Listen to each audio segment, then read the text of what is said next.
Football fans, if you were unable to see the live action of the 2018 FIFA World Cup from Russia, Bermuda Broadcasting Company would like to take this opportunity to inform our valued viewers. We will rebroadcast all 64 matches of the 2018 FIFA World Cup from Russia on ZFB TV7 nightly. The rebroadcast will start at 8 p.m. and end in the early hours of the next morning. This will coincide with the FIFA daily schedule.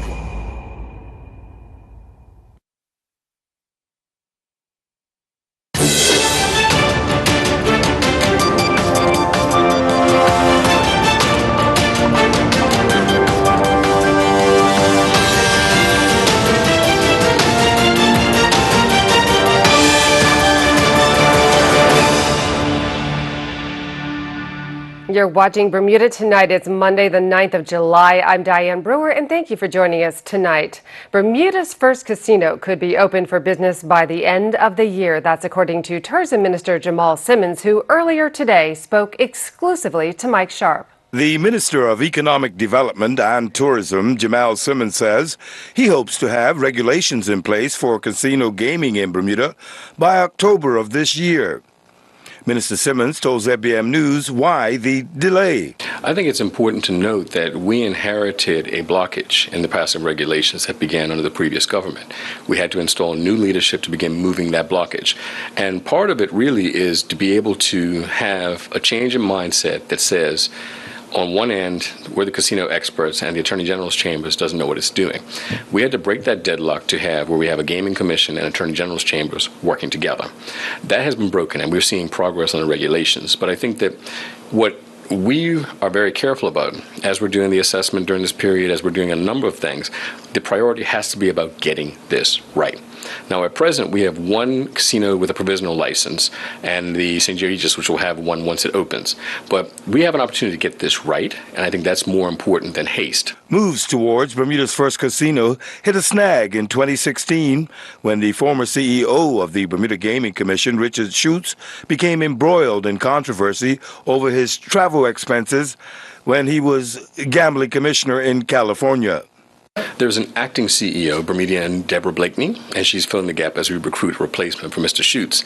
And I think it's important because I know some people have criticized the length of time of recruiting a replacement, but people should recall that when Mr. Schutz was hired, he was under investigation in Los Angeles for different activities around gaming. And while he was found innocent of those charges, we don't want a process that repeats that blackens the eye of Bermuda with somebody who has baggage. And so we're doing our due diligence to get the right person with the right profile to fit Bermuda. But when pressed and pressed again on a time a casino will be open, the minister said, I always like things yesterday, but unfortunately I'm not a lawyer and I'm not a draftsman. But I think that we are progressing, we're making progress, and I think that the public will be able to get a full update at some point over the next month or so. But when I spoke about moving forward with this without any further delay, it was about freeing that blockage and getting this process going. We had to go through and make sure that the intellect and ability of the Gaming Commission is in alignment with the legal standards of the country via the Attorney General's chambers. And that is not an easy process if anyone's ever had to work through lawyers. Getting it right is the priority. But I think it's unfortunate that, we get these sort of questions and grandstanding in Parliament about gaming, but you don't hear questions about what we're doing to improve the condition of businesses and the good work we're doing everywhere else. The narrative is that we're flying around the world and doing nothing. And I think part of what we're most proud of in this ministry is the action we have taken to improve the condition for entrepreneurs, getting more access to capital, creating programs for our youth to get into entrepreneurship. I think that's where I think the broader picture needs to go, and I wish that Mr. Dunkley had interest in those things. I'm Mike Sharp with Bermuda Broadcasting News. In other news, there are growing questions about the FinTech company Arbitrade, which is hoping to set up on the island. Arbitrade had said it would donate $1 million to the government to help pay for a FinTech incubator space in Hamilton. With the money promised to arrive by the end of last week, there's been no confirmation this money has come through. There's also worries about the man who founded the company, Troy Hogg, who appears to have a checkered business background. We're joined now by our business correspondent, Tony Waterman, and from the government, National Security Minister Wayne Keynes. Thanks, Diane. Yeah, certainly this company has been grabbing a lot of headlines over the past couple of weeks. A lot because of what they've come out in a conference call to say. So, Minister, thank you for joining us to help us kind of understand the situation a bit better. Let's just take it in line items. One of the things that the company said that it would be doing is giving $1 million donation for this FinTech incubator. has that money come through? First things first, the government has set up the FinTech Development Fund. The fund is still going through the legislative process, and once the fund is set up in accordance to law, then we will be in a position where we can accept donations. So there have been no donations to this fund because the fund is absolutely still being set up. When will that be set up? It will be in the not too distant future. As you can imagine, there are things such as it's gone through the Senate and now has to go for the royal assent. So it will be in the not too distant future. Has the company talked to you about this donation, saying that they were going to give you this money? I think there were initial conversations, but let's be clear. What the government does is when we go on roadshows, we talk to a number of people. We say, listen, this government is looking to set up an opportunity for people to invest in Bermuda. We have the highest standards of KYC and AML. Companies are happy to make donations to government, but the government has said, before we accept any money from anyone, we're going to put together a FinTech development fund that allows us to be transparent. It allows us to set up the rubric for people could invest into it. The fund has not been set up yet, and there is not $1 in that fund. And when the time is appropriate, we will let the stakeholders know that it is indeed available for investment. Shadow Minister for National Security, Michael Dunkley, said last week that this was akin to a bribe, taking this money to put into the fund, almost hinting that this would be in exchange for the company getting approval to set up on island and do business here. Do you see it that way? I think we must not stray from the facts. There is the ICO legislation and the Digital Asset Business Act, and that governs each and every step of the process. So what you see is that the company Arbitrade, they went through due diligence. They went through the first step of the process. Now, as it relates to the business that they're doing in Bermuda, well, this is stage one. Stage one is being vetted. They went through the vetting. They were vetted by the Bermuda Monetary Authority. They looked at the company, they were able to question them, and they were given the initial part of their incorporation. But that's just where things begin.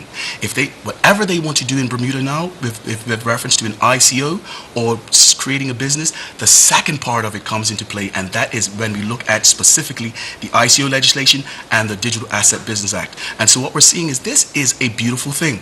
We have put in the necessary elements in place to look at to look at a company. And the first part, they were successful in getting through the initial phase. So they looked at the company, they talked to 3 of its directors, and now is the challenging part, where all companies coming to Bermuda, we must go through the due diligence phase. We look at their white papers, we look at how they're going to raise money, where the source of funds is coming from, and that we believe it's the process that we're going through now. What does it look like at this point? What it looks like now is that they've gone through the first step. But when you start looking at this company, I mean, just doing simple Google searches is going to bring up some red flags about the founder, Troy Hogg. Have you met him personally? I have met Troy Hogg, but let's go back to the beginning. This company was able to go to an independent financial regulator, the Bermuda Monetary Authority, that have been doing this for a number of years.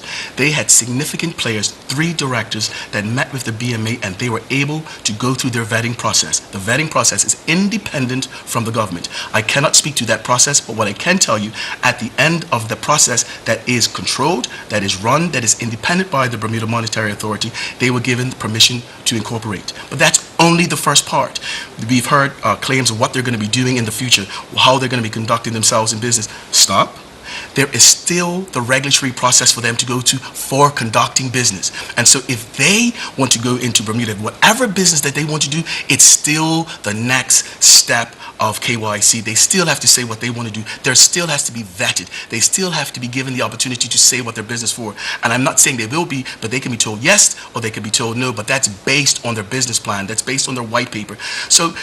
But they must be pretty confident that they're going to get this approval, because they're going through the process of buying Victoria Hall, which is a $6.5 million property that's been on the market. That needs to get approval from the government for the outside company to come in and buy that property. Let's be clear. There is nothing that can be further from the truth.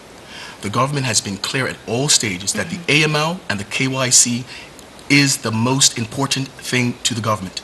And so we know that they have made public claims, and that is for Arbitrade to answer to. We're speaking to specifically how the process goes. The process goes now is every element of their business plan must now be vetted. It must go through a specific process, and that has not taken place as yet. The company claims that they've been on island some 10 times, that they've met with the premier, that they've met with ministers. Is this true? Have you guys been meeting with them? We have met with them. Now remember, when you are having conversations and you're going to a phase, when you're going to meetings abroad, you're meeting with a number of companies, and that is fine. There is a clear place when you want to do business or set up a company in Bermuda. Again, it is not based on a conversation. It is based on the rubric that is set out in the ICO legislation and in the Digital Asset Business Act. So it's not based on a relationship. It is independent of personality. It is total and separate, and that is a process that they will indeed go through, that they're at the start of that process. I think if we could criticize them for anything, we can criticize arbitrating, and likely so, for being exuberant, telling the world what they wanted to do in Bermuda, telling them how they wanted to donate money in Bermuda, how they plan to change the world. Let's put that aside.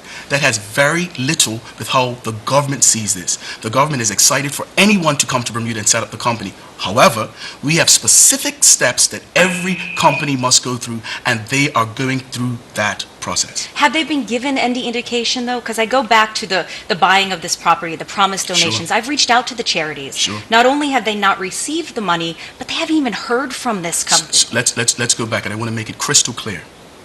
The government has a FinTech development fund. Every dollar, every penny has to be accounted for in the FinTech development fund. That fund is still being set up. I cannot speak to any claims. But when it comes to buying the $6.5 million Yes. Victoria Hall property, Yes. Speaking specifically to the Victoria Hall property, that is a process that's in train. have they gotten the sign-off from They have the not Premier? gotten. They have not gotten sign-off from that. And let's be clear, the government is not in the business of speaking to business endeavors that are in train. Let's go back to the original conversation. They have not received permission to buy the building yet. They have not been given permission to conduct any business affairs yet in Bermuda. That is a part and governed by the ICO legislation and the Digital Asset Business Act. We believe that, Ms. Waterman, we believe that not only is this going to benefit Arbitrade, we have a global standard as being a blue chip jurisdiction. We're not going to do anything to jeopardize our status. And whilst we see this as an opportunity to inform the public, to inform our stakeholders that, listen, you can say whatever you like. And we are opening up our doors for people to come and look at Bermuda. But what we will not compromise is the integrity of our jurisdiction, and we will not compromise our KYC, Know Your Customer, and the AML process. But when you do start digging into this company, when you look to find this Scion FZE company that's based in Dubai, there's no clear website. It's haven't received any confirmation from the Dubai Gold and Commodities Exchanges whether or not this company is a licensed trader. When you look in the Scotia International of Nevada, which is supposedly the parent company, you call there and they're aware of this, but they direct you to somebody who's not picking up their phone. Does this not raise some red flags? Let's go back to the process. The process is that, let's go back to the process. The process is the vetting, and the AML is done by an independent authority, that is the Bermuda Monetary Authority. They have done the advanced vetting on this stage, and they have given them the ability to incorporate the company. With reference to what they want to do in Bermuda, they have not gone through the next stage, which is to set forth their business plan as to what they will do. That process still has to take place. So there is a possibility that we will look at every element of that business through their business plan, through their white paper, and make a decision whether or not they'll be given the opportunity to have an ICO raise, given the opportunity to set up an exchange. Have you looked at the white paper? We have not looked at the We have not looked at the white paper, and I'm going to go to again so we're clear. This is going to be set up in accordance with the ICO legislation and with the Digital Asset Business Act. It sets out specific elements of how a business is governed. At the appropriate time, the FinTech Advisory Committee, it's an independent body that will look at this and make the decision whether or not they get the thumbs up or the thumbs down with reference to commencing business services in Bermuda. Okay, so when it comes to the building, which they said was going to be closing when they had the conference call in the 2 weeks from there, they've not received permission. Let me tell you what They've not sent the $1 million. They've not sent the money to the charity. Let's go back for a second and say this with the greatest of respect.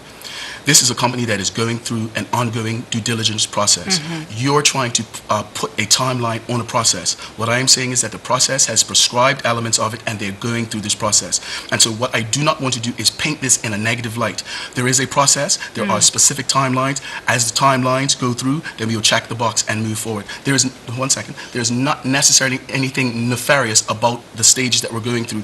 It is indeed a process. Since this has come out and has raised so many eyebrows, have you spoken to any of the representatives from the company in the last week and a half to say, the reality of it is, and I'm going to go through it again, there is a KYC and an AML process that is independent of the government. But clearly you're here tonight because you want to clear up some of the questions that are swirling around this company. I think it's important for us to understand where we are as a country generally.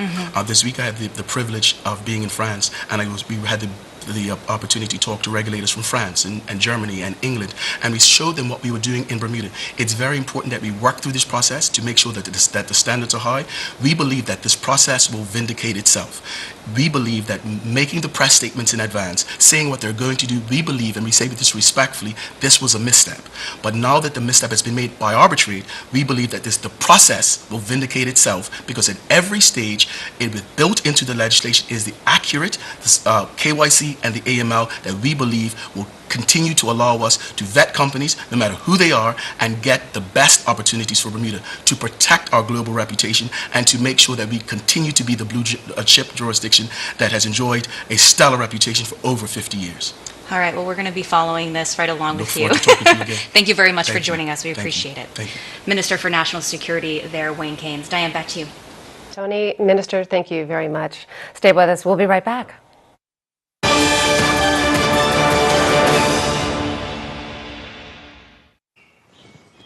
I just got the best night's sleep on this Beauty Rest mattress. This is cause for celebration.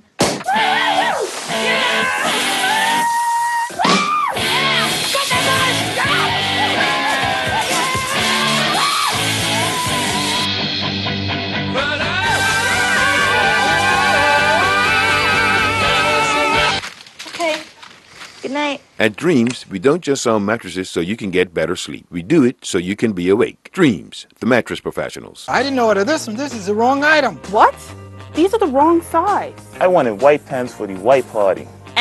These are way too big. Oh my gosh, this is not what I ordered. Finally in Bermuda, announcing Mailboxes Unlimited's Internet Return Hub. Now for an 85% savings. No matter how you brought your items into Bermuda, you can return your items back to the U.S. easily. Mailboxes Unlimited's Internet Return Hub. Stop by today.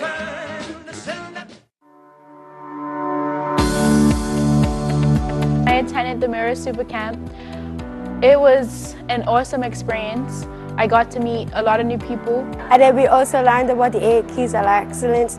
Keys over doors, keys over doors. Super Camp is not like other camps. There's a strong focus here about looking at the options and the choices you have available to you and choosing the one that best reflects who you are. I learned a lot about the way that I have to keep pushing and persevere no matter what's going on. The best thing about Super Camp? It allows you the space to truly be yourself. Anytime somebody finally came into their own presence and felt comfortable being who they were, that was a special moment for me at Super Camp. Super Camp is about exploring who you are and transforming yourself. It only gets better! We invite you to join the transformation of a generation.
Turning to weather news, Tropical Storm Chris bringing some rain to the island, but the storm is still some distance away. Is it going to leave us alone or edge closer? Here's the latest at forecast from AccuWeather. AccuWeather is presented by BF&M Insurance Group.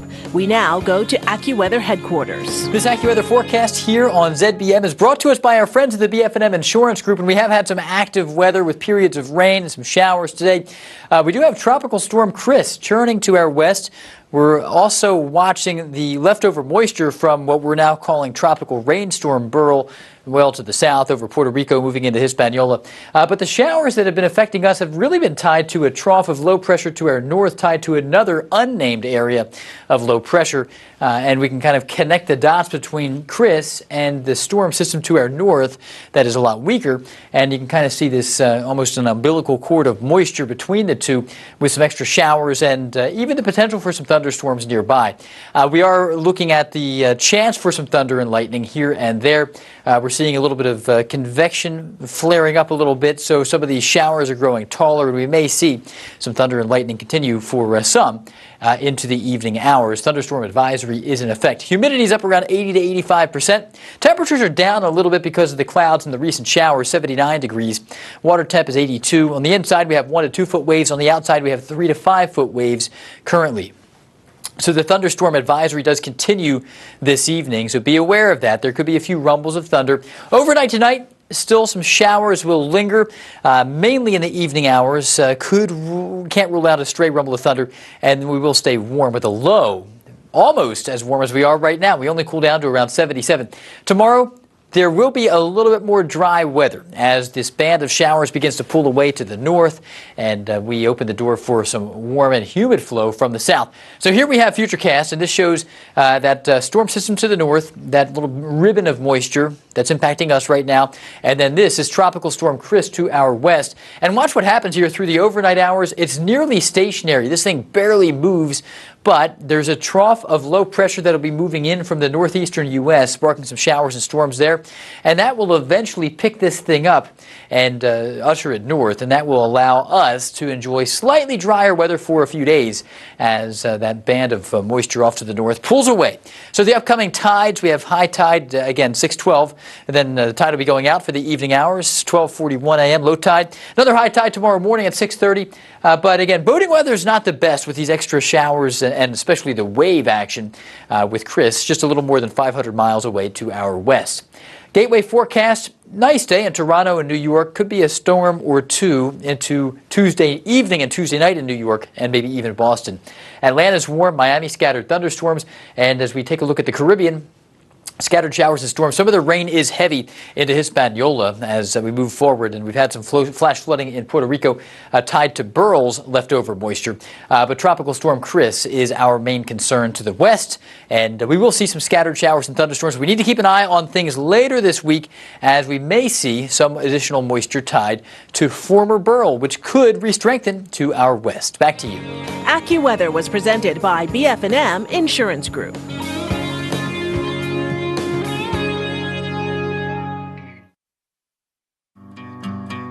I was diagnosed with illness, very frightening because my son had just turned 1 and it was a cancer. So I'm young, new baby, and I needed to get the care that I knew would be definitive so that I wanted to be around for him for a very long time. I got in contact with BF&M, and BF&M was able to commit at that time to doing at least 50%, so we were comfortable, okay, well, we're gonna go. We got off the plane actually the day of the procedure, and on my way to the limo, my case manager called and she says, Kiana, we got it, you're covered at 100%. And I cried all the way to the office because I was just so happy. The BF&M difference is that I really felt that the case manager really was concerned about my overall care, and because of that I really appreciated them. I think that personal care, that willingness to listen, and then to work until they were able to get it so that I could get full coverage really made the difference for me. Okay, well, no. Come on, man. Come on, man. Look on me. Come on, man.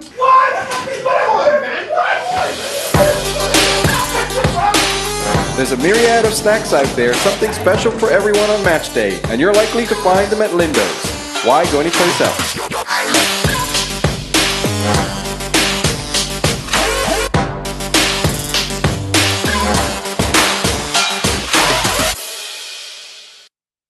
Football fans, if you were unable to see the live action of the 2018 FIFA World Cup from Russia, Bermuda Broadcasting Company would like to take this opportunity to inform our valued viewers. We will rebroadcast all 64 matches of the 2018 FIFA World Cup from Russia on ZFB TV7 nightly. The rebroadcast will start at 8 p.m. and end in the early hours of the next morning. This will coincide with the FIFA daily schedule.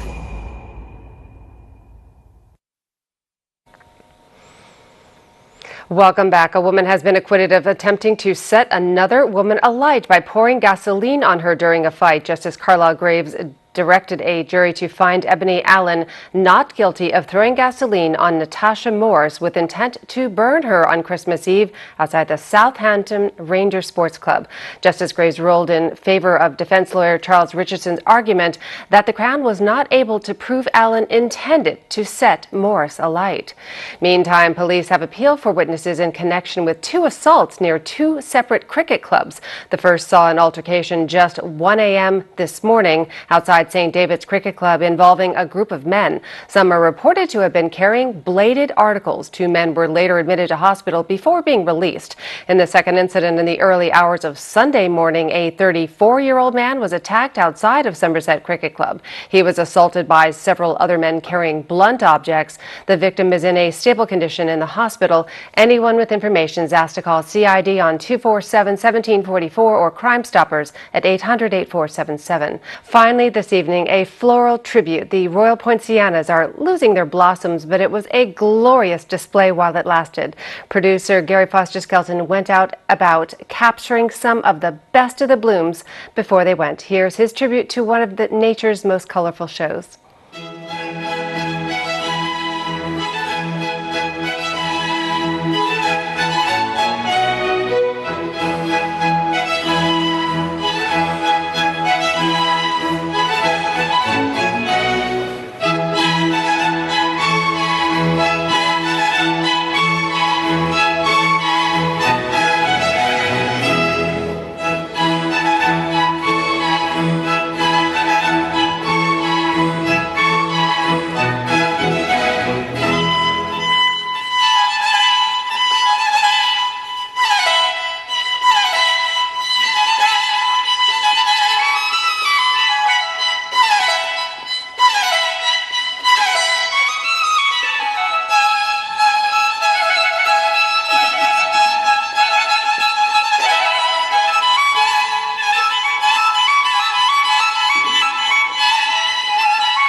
They are beautiful trees indeed. Well, that's all from us for this evening. I'm Diane Brewer. Thanks for watching. Hope to see you at the same time tomorrow night. Good night, Bermuda.